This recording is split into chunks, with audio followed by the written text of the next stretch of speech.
애터미 회원 여러분 안녕하십니까?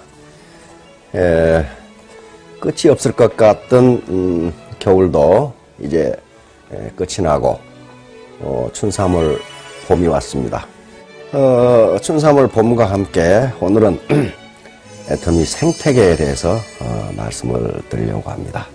2017년 연말에 우리 김동연 경제부총리께서 육해공군 3군 본부가 있는 계룡대를 방문하셔서 공무원들이 거출한 이 장병 위문금을 전달하고 그 자리에서 고급 장교들에게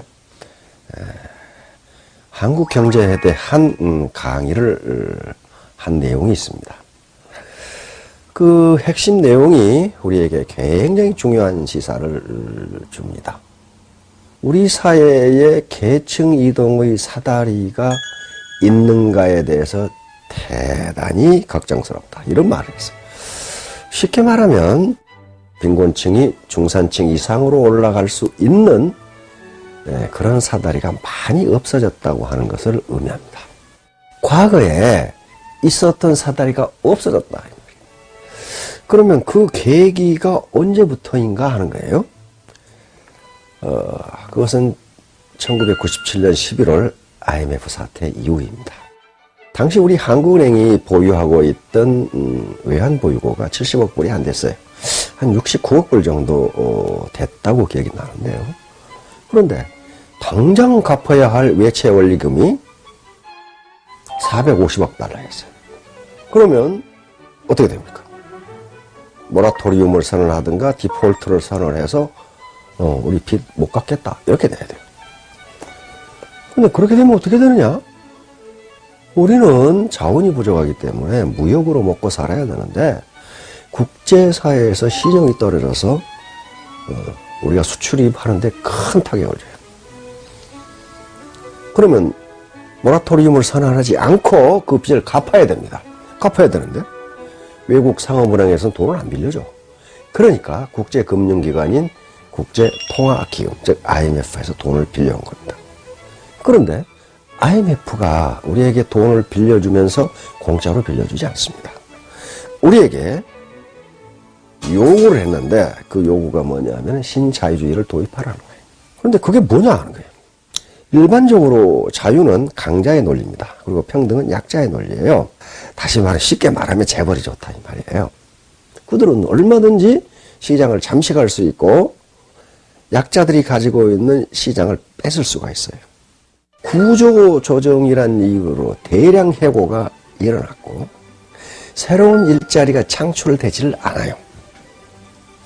그러면서 비정규직이 계속 늘기 시작하고 그 과정에서 임금 격차가 발생합니다. 그렇게 되니까 대학을 졸업하고도 쓸만한 직장이 거의 없어요.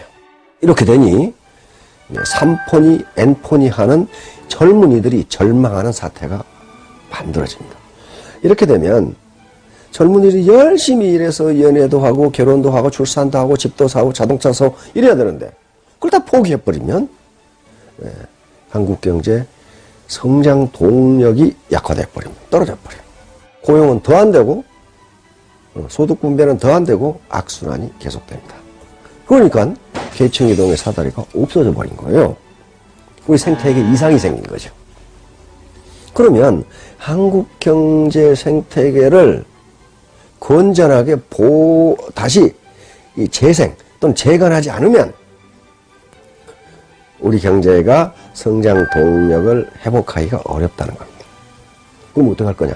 그건 국가적인 문제 말고 우리 애터미를 보자. 애터미는 현재 건전한 생태계를 가지고 있습니다. 동종 업종뿐만 아니라 업계뿐만 아니라 다른 산업에까지 이 건전한 생태계가 확산되어 나갈 수 있습니다. 그렇게 되면 우리 한국 경제 생태계도 점점 복원될 수가 있어요. 따라서 우리 애터미인들, 애터미 특히 사업자들은 이 생태계를 건전하게 보존하고 발전시켜야 할 사명감을 가져야 됩니다. 아놀드 토인비라고 하는 역사학자가 있습니다.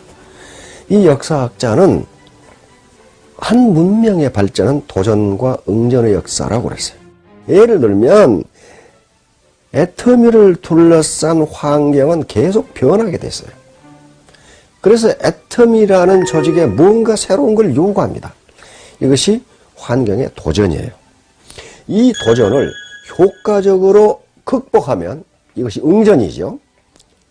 그 문명 또는 그 조직은 생존 발전하고, 효과적으로 대응하지 못하고 그 환경의 지배를 받아버리면 그 문명이나 조직은 쇠퇴, 소멸하게 됩니다. 그런데 외부 환경의 도전 또는 외부 환경의 변화를 인식하고 그것을 극복하기 위한 창의적인 아이디어를 내는 사람이에요. 그리고 앞에서 끌고 가는 사람들이, 적응적 다수를 끌고 가는 사람들이 창조적 소수예요. 그럼 애터미에서 누가 창조적 소수인가? 그것은 바로 사업자 전체가 창조적 소수입니다. 그 소수가 외부 환경의 변화를 미리 인지하고 그것을 극복할 수 있는 창의성을 발휘해서 리더로서 앞에서 끌고 나가면 애터미 생태계는 건전하게 유지됩니다. 그러면 창조적 소수에서 발전하던 조직이 왜 망하는가 하는 거예요.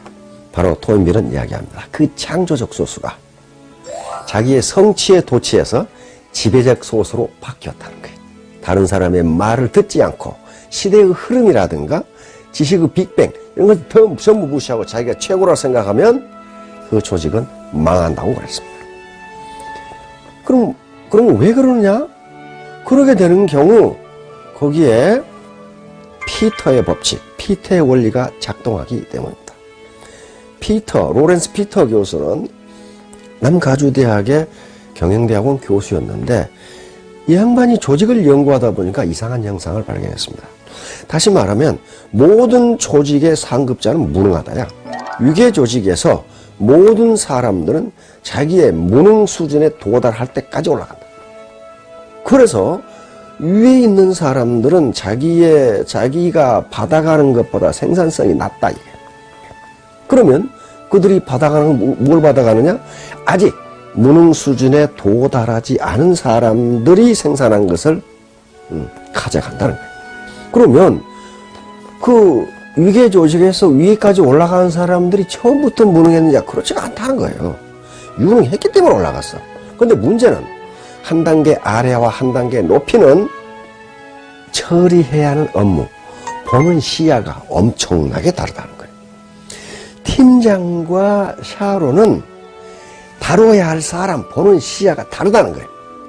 그런데 팀장으로 있을 때 샤론에 올라가기까지 그 시야를 길러야 되는데 똑같은 시야를 가지고 올라가 버리면 그 사람은 창조적 소수가 아니라 지배적 소수가 돼가지고 짐덩어리가 되어버린다. 그러면 그 조직은 질이 멸렬하거나 성장하지 않거나 망한다는 거예요. 자, 그래서 우리 사업자들 창조적 소수인데 사업을 계속하시되 사명감을 가지고 이제는 하셔야 됩니다. 우리 사업자들은 모두 애터미의 건전한 생태계를 지켜야 할 사명을 가지고 계십니다. 학자들의 연구에 의하면 지금까지 공과 사를 조화시키지 않고, 다시 말하면 자기 개인 이익 극대화, 그것도 단기 이익 극대화를 추구하는 사람은 결코 크게 성공할 수 없다는 거예요. 그 역사가 증명한다는 거예요. 우리 애터미도 똑같습니다. 단기 이익을 극대화하겠다고 하면 장기적으로 반드시 큰 데미지를 입습니다. 결론으로 4가지만 말씀드리려고 합니다. 하나는 사업자들의 배려입니다. 배려. 이 배려는 뭐냐? 근본적으로 애터미 사업은 자기 비즈니스입니다. 스폰서 비즈니스도 아니고 파트너 비즈니스도 아니에요. 자기 비즈니스예요. 그런데 여기서 오해하면 안 될 게 자기 비즈니스인데 나만 생각하는 비즈니스를 해서는 안 된다는 거예요. 그래서 애터미에서 3대 문화의 하나로 동반 성장의 문화를 강조한 게 여기 있습니다. 파트너, 형제 라인 다 회사 배려하는 가운데 자기 사업을 해야 된다. 만약에 그렇지 않고 자기 사업만 하면은 전체가 공멸합니다. 자기도 망해요. 두 번째, 원정입니다. 따뜻한 가슴에 warm heart, 원정. 이것은 파트너들의 아픔, 파트너들의 어려움에 공감해야 된다는 거예요. 대부분 그렇게 하시지만 그렇지 못한 사람이 있다는 걸 저는 알고 있어요. 파트너들의 어려움, 파트너들의 눈물에 전혀 관심이 없어요. 또 그 자체를 느끼지를 못해요. 느끼려고 노력도 안 해요. 게슈탈트 심리학자들의 실험에 의하면 따뜻한 사람이라는 그 한 가지가 그 사람 인격을 전체적으로 평가해버린다고 그랬습니다. 그러니까 그 사람이 차가운 사람이다. 차가운 사람은 뭐예요? 파트너들의 아픔에 공감하지 못한다는 거예요. 자기만 생각한다는 거예요. 이렇게 되면 그 조직은 질이 멸렬해집니다. 크지를 않아요. 세 번째로 공부입니다. 공부는 쿨해도 머리 공부, warm heart, 마음 공부, 그리고 busy hand, 몸 공부예요. 이 세 가지가 조화를 이루어야 돼요. 알지도 못하는데 부지런하다. 그거 안 되는 거예요. 많이 아는데 게으르다. 그것도 안 돼요. 따뜻한 가슴을 가져야 되는데 아주 차가운 가슴을 가지고 있다. 그것도 안 돼요. 이 세 가지 공부를 해야 피터의 법칙에 빠지지 않습니다. 그래서 끊임없이 리더 되는 게 쉬운 일이 아니에요. 끊임없이 세 가지 공부를 해 나가야 됩니다. 꼭 무슨 어려운 걸 하라 그런 거 아니에요. 애터미 사업과 관련된 광범위한 공부를 해 나가셔야 됩니다. 그래야만 글로벌 비즈니스, 그 다음에 글로벌 리더가 될 수 있어요. 마지막으로 가장 중요한 권력입니다. 애터미 생태계 보존입니다. 현재 우리 사회에서 가장 건전한 생태계를 가지고 있는 게 저는 애터미라고 자신합니다. 공정하지만은 그러나 아래를 배려하는 그런 문화를 가지고 있어요. 원칙 중심, 동반 성장, 그리고 나눔. 이게 되면은 생태계가 보존되는 거예요. 애터미 생태계가 계속 건전하게 보존되고 발전되면 애터미는 100년 이상 저는 간다고 봅니다. 그래서 이 애터미 생태계, 건전한 생태계를 보존해야 되는데 그 책임은 창조적 소수에게 있어요. 창조적 소수는 바로 지금 비즈니스를 하고 있는 모든 사람들이에요. 왜 그래? 애터미는 진입장벽이 없어요. 프리 엔트리예요. 엔트리 배리아가 없어. 진입장벽이 없어. 그러니까 온갖 가치관을 가진 사람들이 들어오게 돼 있단 말이에요. 자기 비즈니스를 하라니까 자기만을 위한 비즈니스에 와서 언제 어떻게 애터미 생태계의 교란을 일으킬지 모릅니다. 이 사람들을 계도하고 끌고 갈 사람들이 창조적 소수들이에요. 바로 물이 높은 데서 낮은 데로 흐르고 열이 높은 데서 낮은 데로 흐르듯이 문화도 역시 높은 데서 낮은 데로 흐릅니다. 현재 우리 애터미가 지향하는 문화는 굉장히 고급 문화입니다. 굉장히 건전한 생태계예요. 그래서 애터미의 생태계가 건전하게 보존되면 바로 한 점의 불꽃이 대지를 태울 수 있듯이 애터미라는 한국 경제 전체적으로 보면 아주 작은 불꽃에 불과하지만은 공정한 분배와 공정한 사업, 정직하고 선한 행동, 이걸 중심으로 생태계를 발전시켜 나간다면 우리는 2대 3대 상속이 가능하게 되고 한국 경제 생태계 회복에도 큰 기여를 하리라고 저는 그렇게 생각합니다. 그 파이어니어, 그 선구자들이 바로 오늘 이 강의를 들으시는 애터미 사업자 여러분들입니다. 여러분들은 모두 창조적 소수들입니다. 우리가 이 애터미 생태계를 건전하게 유지하고 또 발전시키기 위해서 우리가 해야 할 일이 무엇인가? 나는 도대체 무슨 일을 하면은 우리 애터미 생태계가 건전하게 유지되어서 한국 경제 전반으로 이 건전한 생태계를 확산시킬 수 있을 것인가? 이 문제에 대해서 한번 논의를 해보시기 바랍니다. 경청해 주셔서 감사합니다.